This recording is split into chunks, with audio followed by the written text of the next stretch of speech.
The room was already dark. The high roofs opposite cut off what little remained of the December daylight. The girl drew her chair nearer the window and, choosing a large needle, threaded it, knotting the thread over her fingers. Then she smoothed the baby garment across her knees and, bending, bit off the thread and drew the smaller needle from where it rested in the hem.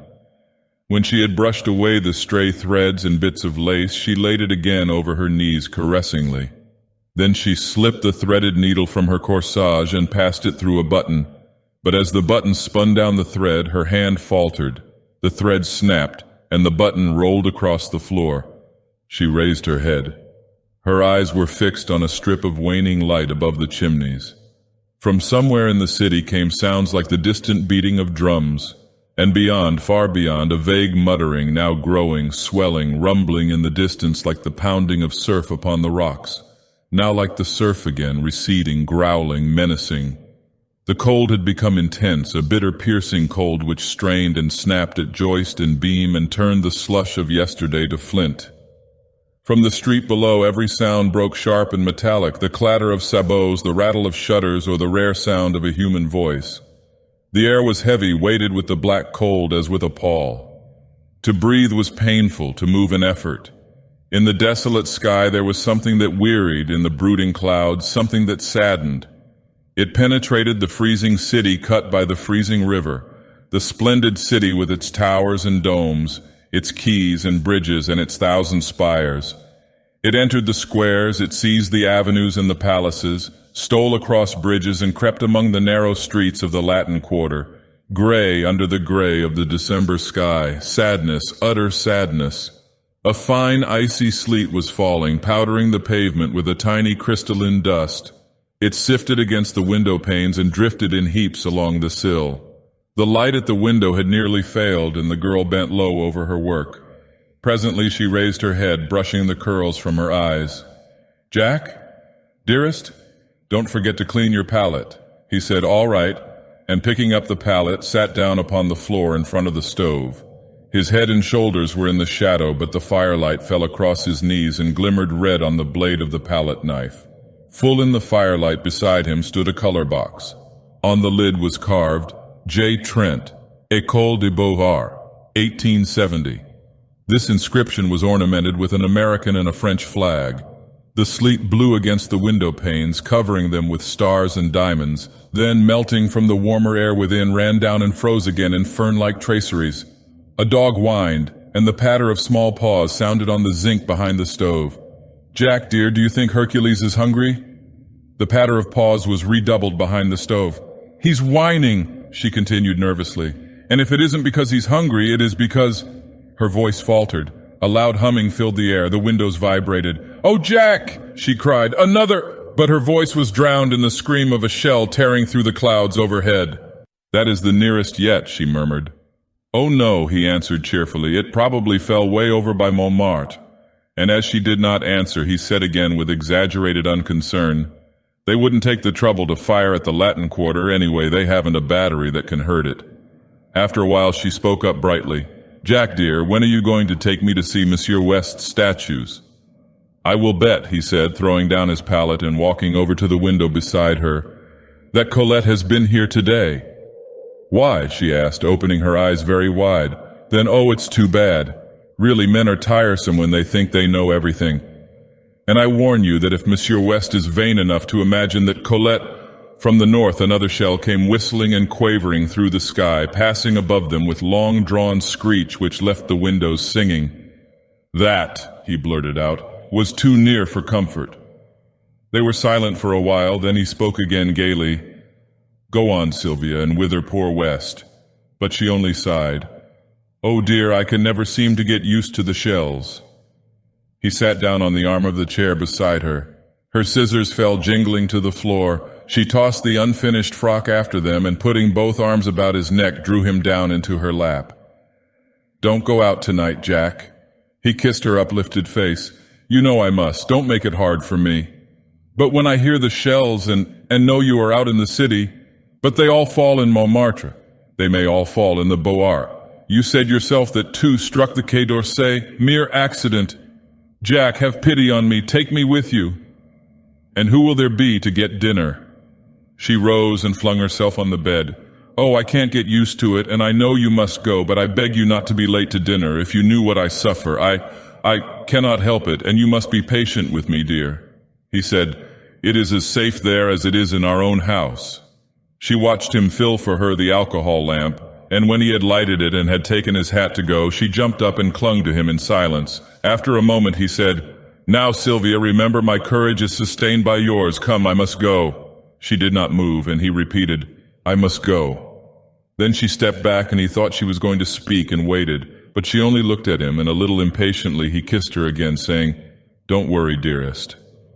When he had reached the last flight of stairs on his way to the street, a woman hobbled out of the housekeeper's lodge waving a letter and calling, "Monsieur Jack! Monsieur Jack! This was left by Monsieur Fallowby." He took the letter and, leaning on the threshold of the lodge, read it. "Dear Jack, I believe Braith is dead broke, and I'm sure Fallowby is. Braith swears he isn't, and Fallowby swears he is, so you can draw your own conclusions. I've got a scheme for a dinner, and if it works, I will let you fellows in. Yours faithfully, West." P.S. Fallowby has shaken Hartman and his gang, thank the Lord. There is something rotten there, or it may be he's only a miser. P.P.S. I'm more desperately in love than ever, but I'm sure she does not care a straw for me. "All right," said Trent with a smile to the concierge, "but tell me, how is Papa Cottard?" The old woman shook her head and pointed to the curtained bed in the lodge. "Père Cottard," he cried cheerily, "how goes the wound today?" He walked over to the bed and drew the curtains. An old man was lying among the tumbled sheets. "Better?" smiled Trent. "Better," repeated the man wearily, and after a pause, "Have you any news, Monsieur Jack?" "I haven't been out today. I will bring you any rumor I may hear, though goodness knows I've got enough of rumors," he muttered to himself. Then aloud, "Cheer up, you're looking better." "And the sortie?" "Oh, the sortie, that's for this week. General Trochu sent orders last night. It will be terrible. It will be sickening," thought Trent as he went out into the street and turned the corner toward the Rue de Seine. "Slaughter, slaughter, phew, I'm glad I'm not going." The street was almost deserted. A few women muffled in tattered military capes crept along the frozen pavement, and a wretchedly clad gamin hovered over the sewer hole on the corner of the boulevard. A rope around his waist held his rags together. From the rope hung a rat, still warm and bleeding. "There's another in there," he yelled at Trent. "I hit him, but he got away." Trent crossed the street and asked, "How much?" "2 francs for a quarter of a fat one. That's what they give at the Saint-Germain market." A violent fit of coughing interrupted him, but he wiped his face with the palm of his hand and looked cunningly at Trent. "Last week you could buy a rat for 6 francs, but," and here he swore vilely, "the rats have quit the Rue de Seine and they kill them now over by the new hospital. I'll let you have this for 7 francs. I can sell it for 10 in the Isle St. Louis." "You lie," said Trent, "and let me tell you that if you try to swindle anybody in this quarter, the people will make short work of you and your rats." He stood a moment eyeing the gamin, who pretended to snivel. Then he tossed him a franc, laughing. The child caught it and, thrusting it into his mouth, wheeled about to the sewer hole. For a second he crouched, motionless, alert, his eyes on the bars of the drain. Then, leaping forward, he hurled a stone into the gutter, and Trent left him to finish a fierce gray rat that writhed, squealing, at the mouth of the sewer. Suppose Braith should come to that, he thought, poor little chap. And hurrying, he turned in the dirty passage des Beaux-Arts and entered the third house to the left. "Monsieur's at home," quavered the old concierge. Home. A garret absolutely bare, save for the iron bedstead in the corner and the iron basin and pitcher on the floor. West appeared at the door, winking with much mystery, and motioned Trent to enter. Braith, who was painting in bed to keep warm, looked up, laughed, and shook hands. "Any news?" The perfunctory question was answered as usual by "Nothing but the cannon." Trent sat down on the bed. "Where on earth did you get that?" he demanded, pointing to a half-finished chicken nestling in a wash basin. West grinned. "Are you millionaires, you two? Out with it?" Braith, looking a little ashamed, began, "Oh, it's one of West's exploits," but was cut short by West, who said he would tell the story himself. "You see, before the siege I had a letter of introduction to a type here, a fat banker, German-American variety. You know the species, I see. Well, of course I forgot to present the letter, but this morning, judging it to be a favorable opportunity, I called on him. The villain lives in comfort. Fires, my boy, fires in the anterooms. The Buttons finally condescends to carry my letter and card up, leaving me standing in the hallway, which I did not like. So I entered the first room I saw and nearly fainted at the sight of a banquet on a table by the fire. Down comes Buttons, very insolent. No, oh no, his master is not at home and in fact is too busy to receive letters of introduction just now. The siege and many business difficulties. I deliver a kick to Buttons, pick up this chicken from the table, toss my card onto the empty plate, and addressing Buttons as a species of Prussian pig, march out with the honors of war. Trent shook his head. I forgot to say that Hartman often dines there, and I draw my own conclusions, continued West. Now about this chicken. Half of it is for Braith and myself, and half for Colette, but of course you will help me eat my part because I'm not hungry. Neither am I, began Braith, but Trent, with a smile at the pinched faces before him, shook his head, saying, What nonsense, you know I'm never hungry. West hesitated, reddened, and then, slicing off Braith's portion, but not eating any himself, said good night and hurried away to number 470 Rue Serpente, where lived a pretty girl named Colette, orphan after Sedan, and heaven alone knew where she got the roses in her cheeks, for the siege came hard on the poor. That chicken will delight her, but I really believe she's in love with West, said Trent. Then walking over to the bed, See here, old man, no dodging, you know. How much have you left? The other hesitated and flushed. Come, old chap, insisted Trent. Braith drew a purse from beneath his bolster and handed it to his friend with a simplicity that touched him. 7 sons, he counted. You make me tired. Why on earth don't you come to me? I take it ill, Braith. How many times must I go over the same thing and explain to you that because I have money it is my duty to share it, and your duty and the duty of every American to share it with me? You can't get a cent, the city's blockaded, and the American minister has his hands full with all the German riffraff and deuce knows what. Why don't you act sensibly? I will, Trent, but it's an obligation that perhaps I can never even in part repay. I'm poor and, of course you'll pay me. If I were a usurer, I would take your talent for security. When you are rich and famous, don't, Trent. All right, only no more monkey business. He slipped a dozen gold pieces into the purse and, tucking it again under the mattress, smiled at Braith. How old are you? He demanded. 16. Trent laid his hand lightly on his friend's shoulder. I'm 22 and I have the rights of a grandfather as far as you are concerned. You'll do as I say until you're 21. The siege will be over then, I hope, said Braith, trying to laugh, but the prayer in their hearts, How long, O Lord, how long, was answered by the swift scream of a shell soaring among the storm clouds of that December night. West, standing in the doorway of a house in the Rue Serpentine, was speaking angrily. He said he didn't care whether Hartman liked it or not. He was telling him, not arguing with him. You call yourself an American, he sneered. Berlin and hell are full of that kind of American. You come loafing about Colette with your pockets stuffed with white bread and beef, and a bottle of wine at 30 francs, and you can't really afford to give $1 to the American ambulance and public assistance, which Braith does, and he's half-starved. Hartman retreated to the curbstone, but West followed him, his face like a thundercloud. Don't you dare to call yourself a countryman of mine, he growled. No, nor an artist either. Artists don't worm themselves into the service of the public defense where they do nothing but feed like rats on the people's food. And I'll tell you now, he continued, dropping his voice, for Hartman had started as though stung, you might better keep away from that Alsatian brasserie and the smug-faced thieves who haunt it. You know what they do with suspects. You lie, you hound, screamed Hartman and flung the bottle in his hand straight at West's face. West had him by the throat in a second and, forcing him against the dead wall, shook him wickedly. Now you listen to me, he muttered through his clenched teeth. You are already a suspect, and I swear, I believe you are a paid spy. It isn't my business to detect such vermin, and I don't intend to denounce you, but understand this. Colette don't like you, and I can't stand you, and if I catch you in this street again, I'll make it somewhat unpleasant. Get out, you sleek Prussian. Hartman had managed to drag a knife from his pocket, but West tore it from him and hurled him into the gutter. A gamin who had seen this burst into a peal of laughter which rattled harshly in the silent street. Then everywhere windows were raised and rows of haggard faces appeared, demanding to know why people should laugh in the starving city. Is it a victory? Murmured one. Look at that, cried West as Hartman picked himself up from the pavement. Look, you miser, look at those faces. But Hartman gave him a look which he never forgot, and walked away without a word.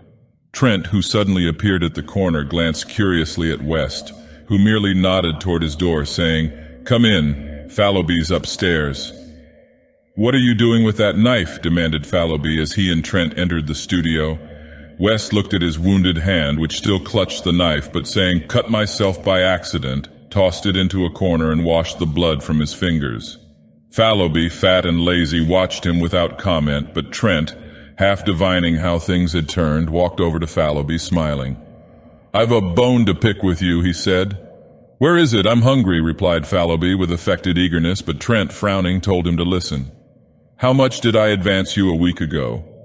380 francs, replied the other with a squirm of contrition. "Where is it?" Fallowby began a series of intricate explanations which were soon cut short by Trent. "I know, you blew it in, you always blow it in. I don't care a rap what you did before the siege. I know you are rich and have a right to dispose of your money as you wish to, and I also know that generally speaking it is none of my business. But now it is my business, as I have to supply the funds until you get some more, which you won't until the siege is ended one way or another. I wish to share what I have, but I won't see it thrown out of the window. Oh yes, of course I know you will reimburse me, but that isn't the question. And anyway, it's the opinion of your friends, old man, that you will not be worse off for a little abstinence from fleshly pleasures. You are positively a freak in this famine-cursed city of skeletons." "I am rather stout," he admitted. "Is it true you are out of money?" demanded Trent. "Yes, I am," sighed the other. "That roast-sucking pig on the Rue Saint-Honoré, is it there yet?" continued Trent. "What?" stammered the feeble one. "Ah, I thought so. I caught you in ecstasy before that sucking pig at least a dozen times." Then, laughing, he presented Fallowby with a roll of 20-franc pieces, saying, "If these go for luxuries, you must live on your own flesh," and went over to aid West, who sat beside the wash-basin binding up his hand. West suffered him to tie the knot, and then said, "You remember yesterday when I left you and Braith to take the chicken to Colette?" "Chicken, good heavens," moaned Fallowby. "Chicken," repeated West, enjoying Fallowby's grief. I must explain that things are changed. Colette and I are to be married." What about the chicken?" groaned Fallowby. "Shut up," laughed Trent, and slipping his arm through West's, walked to the stairway. "The poor little thing," said West. "Just think, not a splinter of firewood for a week, and wouldn't tell me because she thought I needed it for my clay figure. Whew! When I heard it, I smashed that smirking clay nymph to pieces, and the rest can freeze and be hanged." After a moment he added timidly, "Won't you call on your way down and say bonsoir? It's number 17. "Yes," said Trent, and he went out softly, closing the door behind. He stopped on the third landing, lighted a match, scanned the numbers over the row of dingy doors, and knocked at number 17. "C'est toi, Georges?" The door opened. "Oh, pardon, Monsieur Jack, I thought it was Monsieur West." Then, blushing furiously, "Oh, I see you have heard. Oh, thank you so much for your wishes, and I'm sure we love each other very much, and I'm dying to see Sylvia and tell her and what?" laughed Trent. "I am very happy," she sighed. "He's pure gold," returned Trent, and then gaily, "I want you and George to come and dine with us tonight. It's a little treat. You see, tomorrow is Sylvia's fete. She will be 19. I have written to Thorne, and the Gurnalex will come with their cousin Odile. Fallowby has engaged not to bring anybody but himself." The girl accepted shyly, charging him with loads of loving messages to Sylvia, and he said good night. He started up the street, walking swiftly, for it was bitter cold, and cutting across the Rue de la Lune, he entered the Rue de Seine. The early winter night had fallen almost without warning, but the sky was clear and myriads of stars glittered in the heavens. The bombardment had become furious. A steady rolling thunder from the Prussian cannon punctuated by the heavy shocks from Mont Valérien. The shells streamed across the sky, leaving trails like shooting stars, and now, as he turned to look back, rockets blue and red flared above the horizon from the fort of Issy, and the fortress of the north flamed like a bonfire. "Good news!" a man shouted over by the Boulevard Saint-Germain. As if by magic, the streets were filled with people, shivering, chattering people with shrunken eyes. "Jacques!" cried one, "the army of the Loire! Eh, mon vieux, it has come then at last. I told thee, tomorrow, tonight, who knows?" "Is it true? Is it a sortie?" Someone said, "Oh God, a sortie, and my son?" Another cried, "To the Seine? They say one can see the signals of the army of the Loire from the Pont Neuf." There was a child standing near Trent who kept repeating, "Mama, Mama, then tomorrow we may eat white bread?" And beside him an old man swaying, stumbling, his shriveled hands crushed to his breast, muttering as if insane. Could it be true? Who has heard the news? The shoemaker on the Rue de Bussy had it from a mobile who had heard a franc-tireur repeat it to a captain of the National Guard. Trent followed the throng, surging through the Rue de Seine to the river. Rocket after rocket clove the sky, and now from Montmartre the cannon clanged, and the batteries on Montparnasse joined in with a crash. The bridge was packed with people. Trent asked, "Who has seen the signals of the Army of the Loire?" "We are waiting for them," was the reply. He looked toward the north. Suddenly the huge silhouette of the Arc de Triomphe sprang into black relief against the flash of a cannon. The boom of the gun rolled along the quay and the old bridge vibrated. Again, over by the Point du Jour, a flash and heavy explosion shook the bridge, and then the whole eastern bastion of the fortifications blazed and crackled, sending a red flame into the sky. "Has anyone seen the signals yet?" he asked again. "We are waiting," was the reply. "Yes, waiting," murmured a man behind him. "Waiting, sick, starved, freezing, but waiting. Is it a sortie? They go gladly. Is it to starve? They starve. They have no time to think of surrender. Are they heroes, these Parisians? Answer me, Trent." The American ambulance surgeon turned about and scanned the parapets of the bridge. "Any news, doctor?" asked Trent mechanically. "News?" said the doctor. "I don't know any. I haven't time to know any. What are these people after?" "They say that the Army of the Loire has signaled Mont Valérien." "Poor devils!" The doctor glanced about him for an instant, and then, "I'm so harried and worried that I don't know what to do. After the last sortie we had the work of 50 ambulances on our poor little corps. Tomorrow there's another sortie, and I wish you fellows could come over to headquarters. We may need volunteers. How is Madame?" he added abruptly. "Well," replied Trent, "but she seems to grow more nervous every day. I ought to be with her now." "Take care of her," said the doctor, then with a sharp look at the people, "I can't stop now. Good night." And he hurried away muttering, "Poor devils." Trent leaned over the parapet and blinked at the black river surging through the arches. Dark objects carried swiftly on the breast of the current, struck with a grinding, tearing noise against the stone piers, spun around for an instant and hurried away into the darkness. The ice from the Marne. As he stood staring into the water, a hand was laid on his shoulder. "Hello, Southwark," he cried, turning around. "This is a queer place for you." "Trent, I have something to tell you. Don't stay here. Don't believe in the Army of the Loire." And the attaché of the American legation slipped his arm through Trent's and drew him toward the Louvre. "Then it's another lie," said Trent bitterly. "Worse. We know at the legation. I can't speak of it. But that's not what I have to say. Something happened this afternoon. The Alsatian brasserie was visited, and an American named Hartmann has been arrested. Do you know him?" "I know a German who calls himself an American. His name is Hartmann."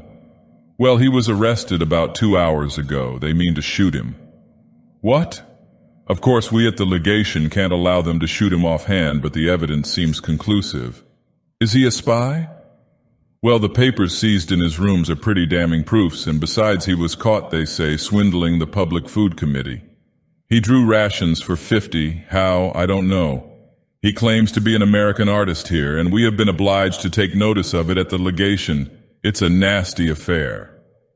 To cheat the people at such a time is worse than robbing the poor box," cried Trent angrily. "Let them shoot him. He's an American citizen." "Yes, oh yes," said the other with bitterness. "American citizenship is a precious privilege when every goggle-eyed German—" His anger choked him. Southwark shook hands with him warmly. "It can't be helped. We must own the carrion. I am afraid you may be called upon to identify him as an American artist," he said with a ghost of a smile on his deep-lined face, and walked away through the Cours la Reine. Trent swore silently for a moment and then drew out his watch. 7 o'clock. Sylvia will be anxious, he thought, and hurried back to the river. The crowd still huddled shivering on the bridge, a somber, pitiful congregation peering out into the night for the signals of the Army of the Loire, and their hearts beat time to the pounding of the guns, their eyes lighted with each flash from the bastions, and hope rose with the drifting rockets. A black cloud hung over the fortifications. From horizon to horizon the cannon smoke stretched in wavering bands, now capping the spires and domes with cloud, now blowing in streamers and shreds along the streets, now descending from the housetops, enveloping quays, bridges, and river in a sulphurous mist. And through the smoke pall the lightning of the cannon played, while from time to time a rift above showed a fathomless black vault set with stars. He turned again into the Rue de Seine, that sad abandoned street with its rows of closed shutters and desolate ranks of unlighted lamps. He was a little nervous and wished once or twice for a revolver, but the slinking forms which passed him in the darkness were too weak with hunger to be dangerous, he thought, and he passed on unmolested to his doorway. But there somebody sprang at his throat. Over and over the icy pavement he rolled with his assailant, tearing at the noose about his neck, and then with a wrench sprang to his feet. "Get up," he cried to the other. Slowly and with great deliberation, a small gamin picked himself out of the gutter and surveyed Trent with disgust. "That's a nice clean trick," said Trent. "A whelp of your age. You'll finish against a dead wall. Give me that cord." The urchin handed him the noose without a word. Trent struck a match and looked at his assailant. It was the rat killer of the day before. I thought so," he muttered. "Tiens, qu'est-ce-toi?" said the gamin tranquilly. The impudence, the overpowering audacity of the ragamuffin took Trent's breath away. "Do you know, you young strangler," he gasped, "that they shoot thieves of your age?" The child turned a passionless face to Trent. "Shoot then." That was too much, and he turned on his heel and entered his hotel. Groping up the unlighted stairway, he at last reached his own landing and felt about in the darkness for the door. From his studio came the sound of voices, West's hearty laugh and Fallowby's chuckle, and at last he found the knob and, pushing back the door, stood a moment confused by the light. "Hello, Jack," cried West. "You're a pleasant creature, inviting people to dine and letting them wait. Here's Fallowby weeping with hunger." "Shut up," observed the latter. "Perhaps he's been out to buy a turkey." "He's been out garroting. Look at his noose," laughed Guernalec. "So now we know where you get your cash," added West. "Vive le coup du Père François." Trent shook hands with everybody and laughed at Sylvia's pale face. "I didn't mean to be late. I stopped on the bridge a moment to watch the bombardment. Were you anxious, Sylvia?" She smiled and murmured, "Oh, no." But her hand dropped into his and tightened convulsively. "To the table," shouted Fallowby and uttered a joyous whoop. "Take it easy," observed Thorne with a remnant of manners. "You are not the host, you know." Marie Guernalec, who had been chattering with Colette, jumped up and took Thorne's arm, and Monsieur Guernalec drew Odile's arm through his. Trent, bowing gravely, offered his own arm to Colette. West took in Sylvia, and Fallowby hovered anxiously in the rear. "You march around the table 3 times singing the Marseillaise," explained Sylvia, "and Monsieur Fallowby pounds on the table and beats time." Fallowby suggested that they could sing after dinner, but his protest was drowned in the ringing chorus. "Aux armes! Formez vos bataillons!" Around the room they marched singing Marchons, Marchons with all their might, while Fallowby, with very bad grace, hammered on the table, consoling himself a little with the hope that the exercise would increase his appetite. Hercules, the black and tan, fled under the bed, from which retreat he yapped and whined until dragged out by Guernalec and placed in Odile's lap. "And now," said Trent gravely when everybody was seated, "listen," and he read the menu. Beef soup à la Siège de Paris. Fish, sardines à la Père Lachaise, white wine. Roti, red wine. Fresh beef à la sortie. Vegetables, canned beans à la Chassepot, canned peas gravelotte, potatoes irlandaises, miscellaneous. Cold corned beef à la Tisse, stewed prunes à la Garibaldi. Dessert, dried prunes, white bread, currant jelly, tea, café, liqueurs, pipes, and cigarettes. Fallowby applauded frantically, and Sylvia served the soup. "Isn't it delicious?" sighed Odile. Marie Guernalec sipped her soup in rapture. "Not at all like horse, and I don't care what they say, horse doesn't taste like beef," whispered Colette to West. Fallowby, who had finished, began to caress his chin and eye the tureen. "Have some more, old chap?" inquired Trent. "Monsieur Fallowby cannot have any more," announced Sylvia. "I am saving this for the concierge." Fallowby transferred his eyes to the fish. The sardines, hot from the grill, were a great success. While the others were eating, Sylvia ran downstairs with the soup for the old concierge and her husband, and when she hurried back, flushed and breathless, and had slipped into her chair with a happy smile at Trent, that young man arose and silence fell over the table. For an instant he looked at Sylvia and thought he had never seen her so beautiful. "You all know," he began, "that today is my wife's 19th birthday." Fallowby, bubbling with enthusiasm, waved his glass in circles about his head to the terror of Odile and Colette. His neighbors, and Thorn, West, and Gernelek refilled their glasses 3 times before the storm of applause which the toast of Sylvia had provoked subsided. 3 times the glasses were filled and emptied to Sylvia and again to Trent, who protested. "This is irregular," he cried. "The next toast is to the twin republics, France and America." "To the republics," they cried. And the toast was drunk amid shouts of "Vive la France, vive l'Amérique, vive la nation." Then Trent, with a smile at West, offered the toast, "To a happy pair." And everybody understood, and Sylvia leaned over and kissed Colette, while Trent bowed to West. The beef was eaten in comparative calm, but when it was finished and a portion of it set aside for the old people below, Trent cried, "Drink to Paris, may she rise from her ruins and crush the invader." And the cheers rang out, drowning for a moment the monotonous thunder of the Prussian guns. Pipes and cigarettes were lighted, and Trent listened an instant to the animated chatter around him, broken by ripples of laughter from the girls or the mellow chuckle of Fallowby. Then he turned to West. "There is going to be a sortie tonight," he said. "I saw the American ambulance surgeon just before I came in, and he asked me to speak to you fellows. Any aid we can give him will not come amiss." Then, dropping his voice and speaking in English, "As for me, I shall go out with the ambulance tomorrow morning. There is, of course, no danger, but it's just as well to keep it from Sylvia." West nodded. Thorn and Gernalek, who had heard, broke in and offered assistance, and Fallowby volunteered with a groan. "All right," said Trent rapidly. "No more now, but meet me at ambulance headquarters tomorrow morning at 8. Sylvia and Colette, who were becoming uneasy at the conversation in English, now demanded to know what they were talking about. "What does a sculptor usually talk about?" cried West with a laugh. Odile glanced reproachfully at Thorn, her fiancé.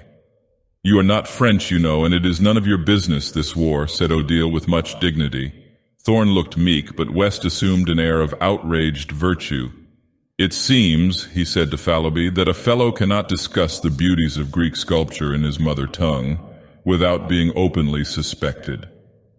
Colette placed her hand over his mouth and, turning to Sylvia, murmured, "They are horridly untruthful, these men."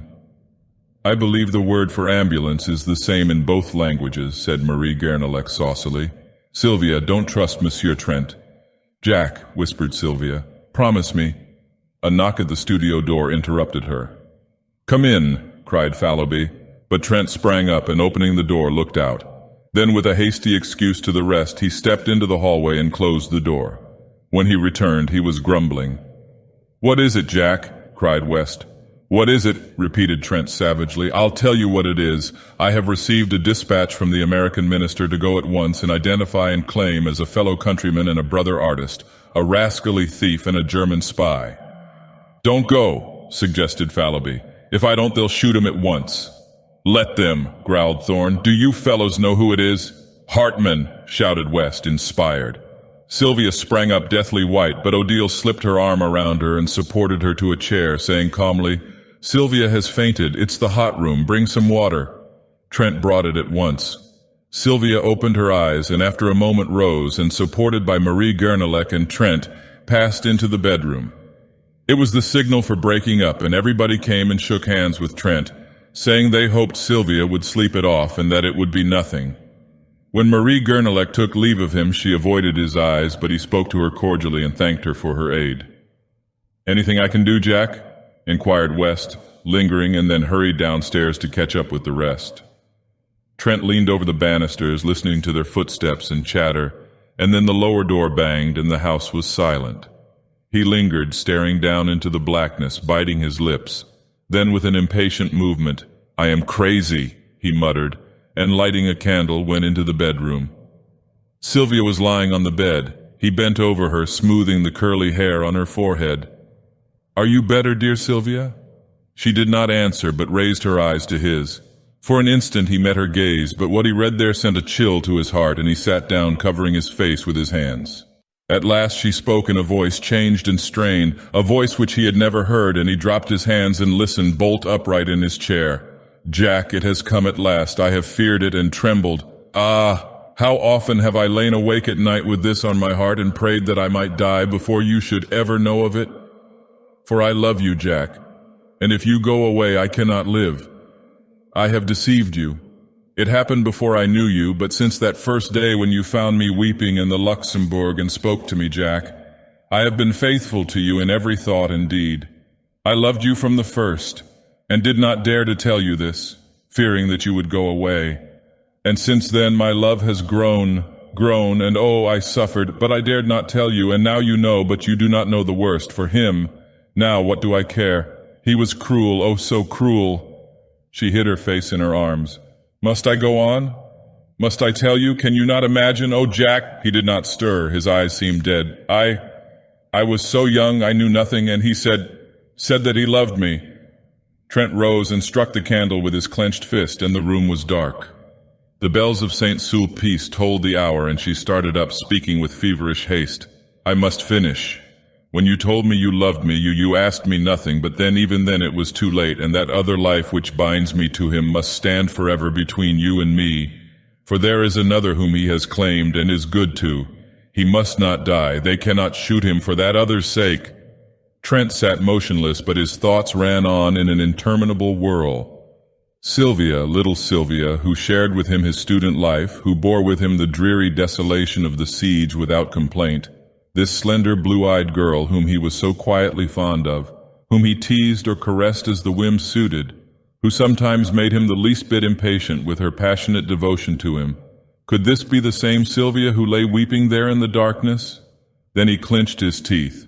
Let him die, let him die. But then, for Sylvia's sake and for that other's sake, yes, he would go, he must go. His duty was plain before him. But Sylvia, he could not be what he had been to her, and yet a vague terror seized him now all was said. Trembling, he struck a light. She lay there, her curly hair tumbled about her face, her small white hands pressed to her breast. He could not leave her, and he could not stay. He never knew before that he loved her. She had been a mere comrade, this girl-wife of his. Ah, he loved her now with all his heart and soul, and he knew it only when it was too late. Too late? Why?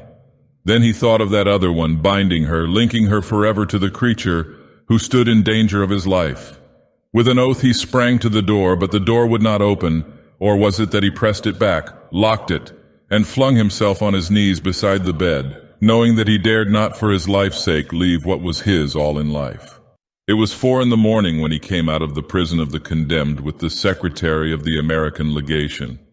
A knot of people had gathered around the American minister's carriage, which stood in front of the prison, the horses stamping and pawing in the icy street. The coachman huddled on the box, wrapped in furs. Southwark helped the secretary into the carriage and shook hands with Trent, thanking him for coming. How the scoundrel did stare, he said.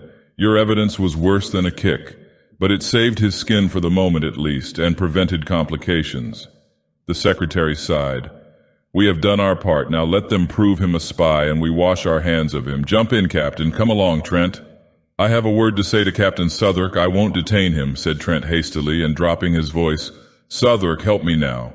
You know the story from the blackguard. You know the child is at his rooms. Get it and take it to my own apartment, and if he is shot, I will provide a home for it. I understand, said the captain gravely. Will you do this at once? At once, he replied. Their hands met in a warm clasp, and then Captain Southwark climbed into the carriage, motioning Trent to follow. But he shook his head, saying goodbye, and the carriage rolled away. He watched the carriage to the end of the street, then started toward his own quarter, but after a step or two hesitated, stopped, and finally turned away in the opposite direction. Something, perhaps it was the sight of the prisoner he had so recently confronted, nauseated him. He felt the need of solitude and quiet to collect his thoughts.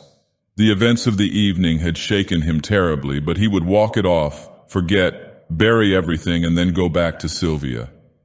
He started on swiftly, and for a time the bitter thoughts seemed to fade, but when he paused at last, breathless, under the Arc de Triomphe, the bitterness and the wretchedness of the whole thing, yes, of his whole misspent life, came back with a pang. Then the face of the prisoner, stamped with the horrible grimace of fear, grew in the shadows before his eyes. Sick at heart, he wandered up and down under the great arc, striving to occupy his mind, peering up at the sculptured cornices to read the names of the heroes and battles which he knew were engraved there, but always the ashen face of Hartman followed him, grinning with terror. Or was it terror? Was it not triumph? At the thought, he leaped like a man who feels a knife at his throat, but after a savage tramp around the square, came back again and sat down to battle with his misery. The air was cold, but his cheeks were burning with angry shame. Shame? Why? Was it because he had married a girl whom chance had made a mother? Did he love her? Was this miserable bohemian existence then his end and aim in life? He turned his eyes upon the secrets of his heart and read an evil story, the story of the past, and he covered his face for shame while, keeping time to the dull pain throbbing in his head, his heart beat out the story for the future, shame and disgrace. Roused at last from a lethargy which had begun to numb the bitterness of his thoughts, he raised his head and looked about. A sudden fog had settled in the streets. The arches of the ark were choked with it. He would go home. A great horror of being alone seized him, but he was not alone. The fog was peopled with phantoms. All around him in the mist they moved, drifting through the arches in lengthening lines and vanished, while from the fog others rose up, swept past and were engulfed. He was not alone, for even at his side they crowded, touched him, swarmed before him, beside him, behind him, pressed him back, seized, and bore him with them through the mist. Down a dim avenue, through lanes and alleys white with fog they moved, and if they spoke their voices were dull as the vapor which shrouded them. At last in front a bank of masonry and earth cut by a massive iron-barred gate towered up in the fog. Slowly and more slowly they glided, shoulder to shoulder and thigh to thigh. Then all movement ceased. A sudden breeze stirred the fog. It wavered and eddied. Objects became more distinct. A pallor crept above the horizon, touching the edges of the watery clouds, and drew dull sparks from 1,000 bayonets. Bayonets, they were everywhere, cleaving the fog or flowing beneath it in rivers of steel. High on the wall of masonry and earth a great gun loomed, and around it figures moved in silhouettes. Below, a broad torrent of bayonets swept through the iron-barred gateway out into the shadowy plain. It became lighter. Faces grew more distinct among the marching masses, and he recognized one. "You, Philippe." The figure turned its head. Trent cried, "Is there room for me?" But the other only waved his arm in a vague adieu and was gone with the rest. Presently the cavalry began to pass, squadron on squadron, crowding out into the darkness, then many cannon, then an ambulance, then again the endless lines of bayonets. Beside him a cuirassier sat on his steaming horse, and in front, among a group of mounted officers, he saw a general, with the astrakhan collar of his dolman turned up about his bloodless face. Some women were weeping near him, and one was struggling to force a loaf of black bread into a soldier's haversack. The soldier tried to aid her, but the sack was fastened, and his rifle bothered him, so Trent held it while the woman unbuttoned the sack and forced in the bread, now all wet with her tears. The rifle was not heavy. Trent found it wonderfully manageable. Was the bayonet sharp? He tried it. Then a sudden longing, a fierce, imperative desire took possession of him. "Chouette!" cried a gamin, clinging to the barred gate. "Encore toi, mon vieux!" Trent looked up, and the rat-killer laughed in his face. But when the soldier had taken the rifle again and, thanking him, ran hard to catch his battalion, he plunged into the throng about the gateway. "Are you going?" he cried to a Marine who sat in the gutter bandaging his foot. "Yes." Then a girl, a mere child, caught him by the hand and led him into the cafe which faced the gate. The room was crowded with soldiers, some white and silent, sitting on the floor, others groaning on the leather-covered settees. The air was sour and suffocating. "Choose," said the girl with a little gesture of pity. "They can't go." In a heap of clothing on the floor he found a capote and kepi. She helped him buckle his knapsack, cartridge box, and belt, and showed him how to load the chassepot rifle, holding it on her knees. When he thanked her, she started to her feet. "You are a foreigner." "American," he said, moving toward the door, but the child barred his way. "I am a Breton. My father is up there with the cannon of the Marine. He will shoot you if you are a spy." They faced each other for a moment, then sighing, he bent over and kissed the child. "Pray for France, little one," he murmured, and she repeated with a pale smile, "For France and you, beau monsieur." He ran across the street and through the gateway. Once outside, he edged into line and shouldered his way along the road. A corporal passed, looked at him, repassed, and finally called an officer. "You belong to the 60th, growled the corporal, looking at the number on his kepi. "We have no use for franc-tireurs," added the officer, catching sight of his black trousers. "I wish to volunteer in place of a comrade," said Trent, and the officer shrugged his shoulders and passed on. Nobody paid much attention to him, one or two merely glancing at his trousers. The road was deep with slush and mud plowed and torn by wheels and hooves. A soldier in front of him wrenched his foot in an icy rut and dragged himself to the edge of the embankment, groaning. The plain on either side of them was gray with melting snow. Here and there behind dismantled hedgerows stood wagons bearing white flags with red crosses. Sometimes the driver was a priest in rusty hat and gown, sometimes a crippled mobile. Once they passed a wagon driven by a sister of charity. Silent, empty houses with great rents in their walls and every window blank huddled along the road. Further on, within the zone of danger, nothing of human habitation remained except here and there a pile of frozen bricks or a blackened cellar choked with snow. For some time, Trent had been annoyed by the man behind him who kept treading on his heels. Convinced at last that it was intentional, he turned to remonstrate and found himself face to face with a fellow student from the Beaux-Arts. Trent stared.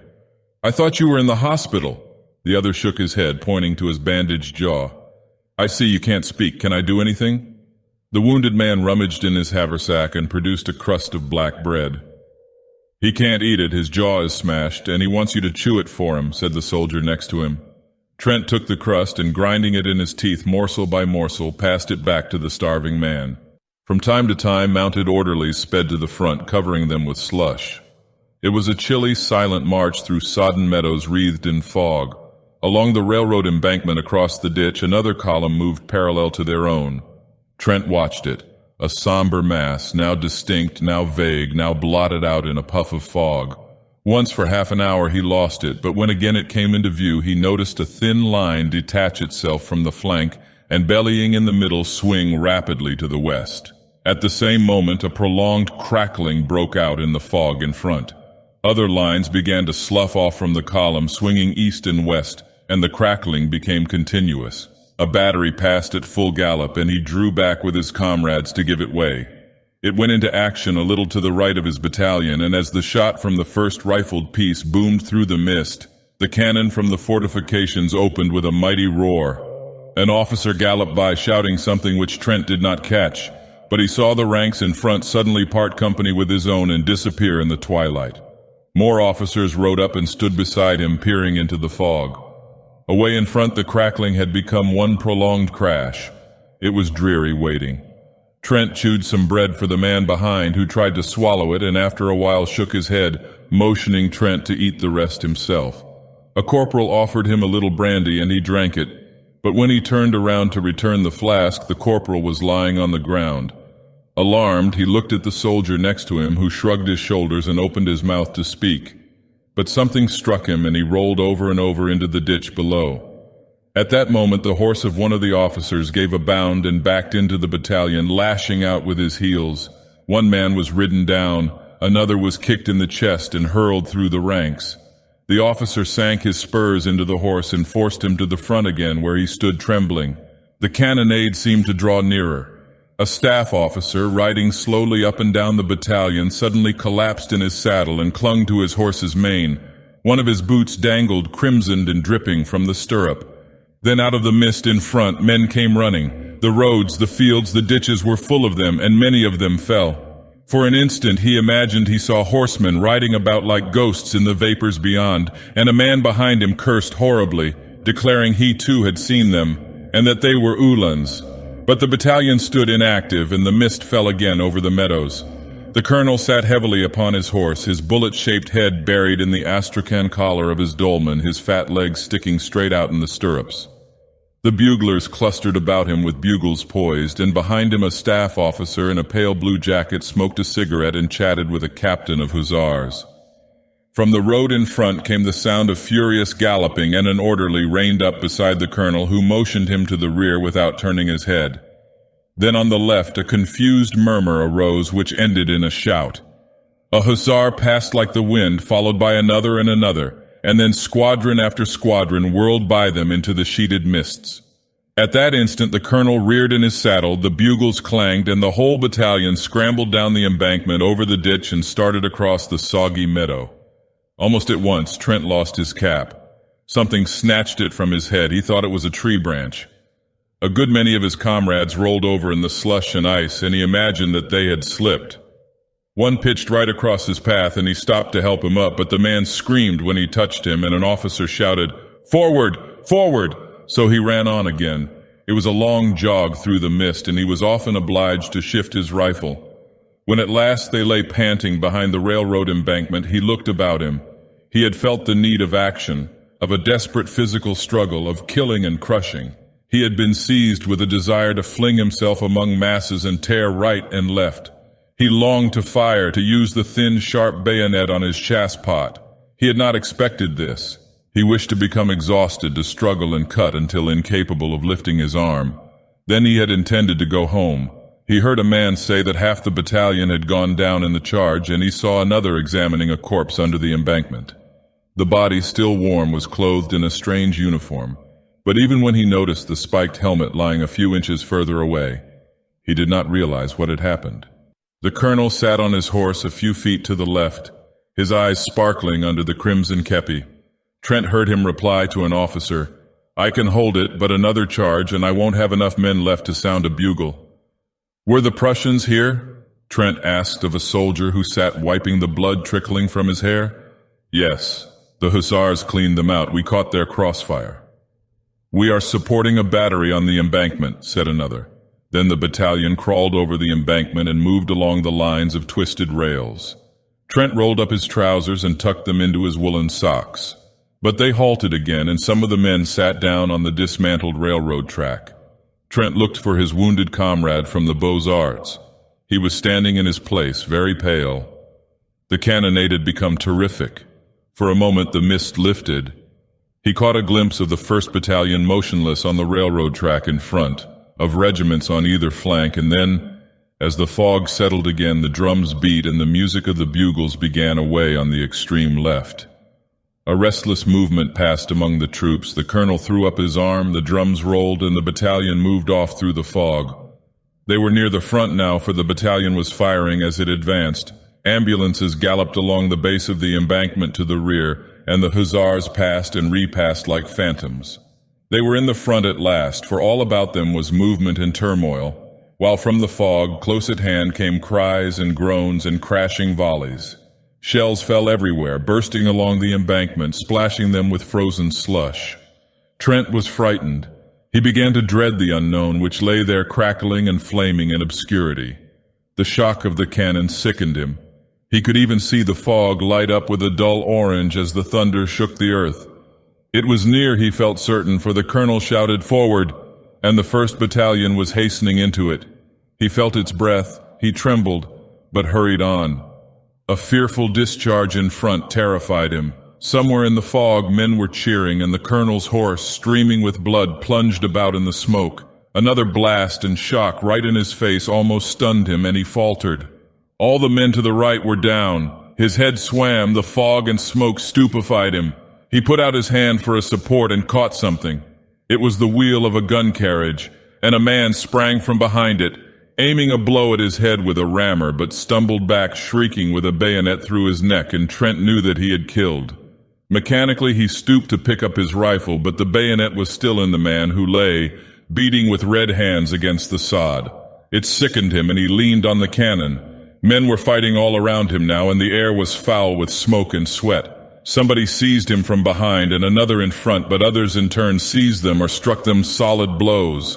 The click, click, click of bayonets infuriated him, and he grasped the rammer and struck out blindly until it was shivered to pieces. A man threw his arm around his neck and bore him to the ground, but he throttled him and raised himself on his knees. He saw a comrade seize the cannon and fall across it with his skull crushed in. He saw the colonel tumble clean out of his saddle into the mud, then consciousness fled. When he came to himself, he was lying on the embankment among the twisted rails. On every side huddled men who cried out and cursed and fled away into the fog, and he staggered to his feet and followed them. Once he stopped to help a comrade with a bandaged jaw who could not speak but clung to his arm for a time and then fell dead in the freezing mire. And again he aided another who groaned, "Trent, c'est moi, Philippe," until a sudden volley in the midst relieved him of his charge. An icy wind swept down from the heights, cutting the fog into shreds. For an instant, with an evil leer, the sun peered through the naked woods of Vincennes, sank like a blood clot in the battery smoke, lower into the blood-soaked plain. When midnight sounded from the belfry of Saint-Sulpice, the gates of Paris were still choked with fragments of what had once been an army. They entered with the night, a sullen horde, spattered with slime, faint with hunger and exhaustion. There was little disorder at first, and the throng at the gates parted silently as the troops tramped along the freezing streets. Confusion came as the hours passed. Swiftly and more swiftly, crowding squadron after squadron and battery on battery, horses plunging and caissons jolting, the remnants from the front surged through the gates, a chaos of cavalry and artillery struggling for the right of way. Close upon them stumbled the infantry. Here a skeleton of a regiment marching with a desperate attempt at order, there a riotous mob of mobiles crushing their way to the streets, then a turmoil of horsemen, cannon, troops without, officers without men, then again a line of ambulances, the wheels groaning under their heavy loads. Dumb with misery, the crowd looked on. All through the day the ambulances had been arriving, and all day long the ragged throng whimpered and shivered by the barriers. At noon the crowd was increased tenfold, filling the squares about the gates and swarming over the inner fortifications. At 4 o'clock in the afternoon the German batteries suddenly wreathed themselves in smoke, and the shells fell fast on Montparnasse. At 20 minutes after 4, 2 projectiles struck a house in the Rue de Bac, and a moment later the first shell fell in the Latin Quarter. Braith was painting in bed when West came in, very much scared. "I wish you would come down. Our house has been knocked into a cocked hat, and I'm afraid that some of the pillagers may take it into their heads to pay us a visit tonight." Braith jumped out of bed and bundled himself into a garment which had once been an overcoat. "Anybody hurt?" he inquired, struggling with a sleeve full of dilapidated lining. "No. Colette is barricaded in the cellar, and the concierge ran away to the fortifications. There will be a rough gang there if the bombardment keeps up. You might help us." "Of course," said Braith. But it was not until they had reached the Rue Serpente and had turned in the passage which led to West's cellar that the latter cried, "Have you seen Jack Trent today?" "No," replied Braith, looking troubled. "He was not at ambulance headquarters." "He stayed to take care of Sylvia, I suppose?" A bomb came crashing through the roof of a house at the end of the alley and burst in the basement, showering the street with slate and plaster. A second struck a chimney and plunged into the garden, followed by an avalanche of bricks, and another exploded with a deafening report in the next street. They hurried along the passage to the steps which led to the cellar. Here again Braith stopped. "Don't you think I'd better run up to see if Jack and Sylvia are well entrenched? I can get back before dark." "No, go in and find Colette, and I'll go."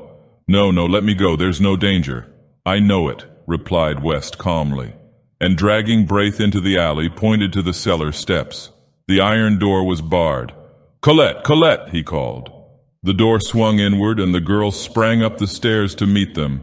At that instant, Braith, glancing behind him, gave a startled cry, and pushing the two before him into the cellar, jumped down after them and slammed the iron door.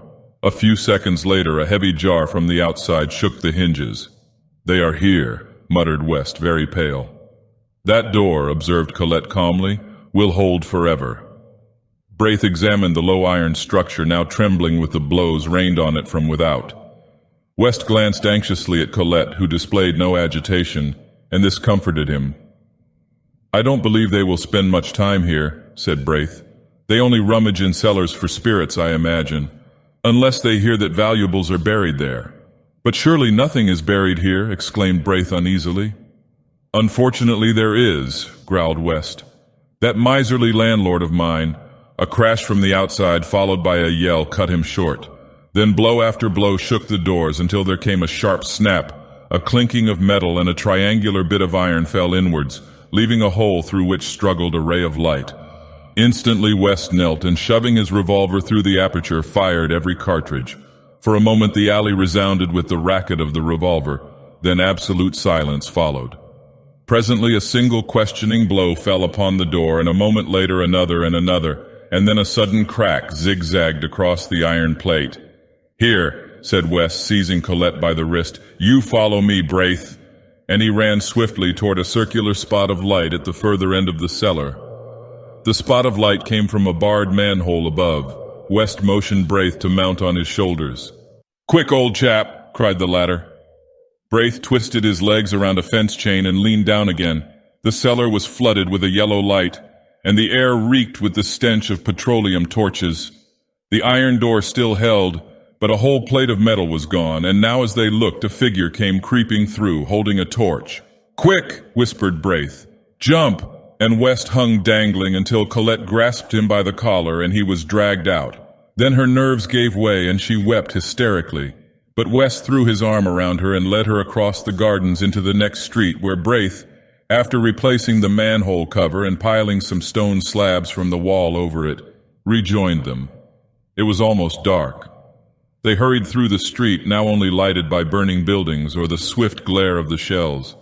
They gave wide berth to the fires, but at a distance saw the flitting forms of pillagers among the debris.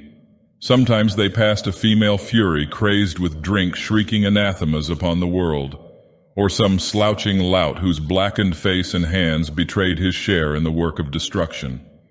At last they reached the Seine and passed the bridge, and then Braith said, "I must go back. I'm not sure of Jack and Sylvia." As he spoke, he made way for a crowd which came trampling across the bridge and along the river wall by the d'Orsay barracks. In the midst of it, West caught the measured tread of a platoon. A lantern passed, a file of bayonets, then another lantern which glimmered on a deathly face behind, and Colette gasped, "Hartman!" And he was gone. They peered fearfully across the embankment, holding their breath. There was a shuffle of feet on the quay, and the gate of the barracks slammed. A lantern shone for a moment at the postern. The crowd pressed to the grill. Then came the clang of the volley from the stone parade. One by one the petroleum torches flared up along the embankment, and now the whole square was in motion. Down from the Champs-Élysées and across the Place de la Concorde straggled the fragments of the battle, a company here and a mob there. They poured in from every street, followed by women and children, and a great murmur borne on the icy wind swept through the Arc de Triomphe and down the dark avenue. Perdus! Perdus! A ragged end of a battalion was pressing past, the specter of annihilation. West groaned. Then a figure sprang from the shadowy ranks and called West's name, and when he saw it was Trent, he cried out. Trent seized him, white with terror. "Sylvia!" West stared speechless, but Colette moaned, "Oh, Sylvia, Sylvia, and they are shelling the quarter! Trent!" shouted Braith. But he was gone, and they could not overtake him. The bombardment ceased as Trent crossed the Boulevard Saint-Germain, but the entrance to the Rue de Seine was blocked by a heap of smoking bricks. Everywhere the shells had torn great holes in the pavement. The café was a wreck of splinters and glass. The bookstore tottered, ripped from roof to basement, and the little bakery, long since closed, bulged outward above a mass of slate and tin. He climbed over the steaming bricks and hurried into the Rue de Tournon. On the corner a fire blazed, lighting up his own street, and on the bank wall beneath a shattered gas lamp a child was writing with a bit of cinder. "Here fell the first shell." The letters stared him in the face.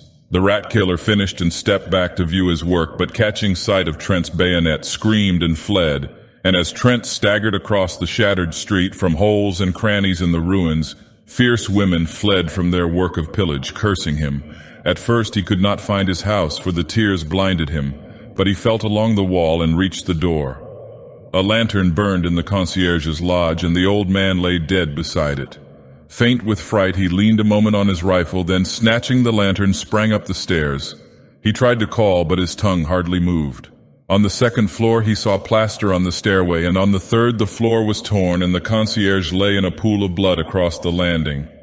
The next floor was his, theirs. The door hung from its hinges, the walls gaped. He crept in and sank down by the bed, and there 2 arms were flung around his neck, and a tear-stained face sought his own. "Sylvia! Oh, Jack, Jack, Jack!" From the tumbled pillow beside them, a child wailed. "They brought it, it is mine," she sobbed. "Ours," he whispered, with his arms around them both. Then from the stairs below came Braith's anxious voice. "Trent, is all well?"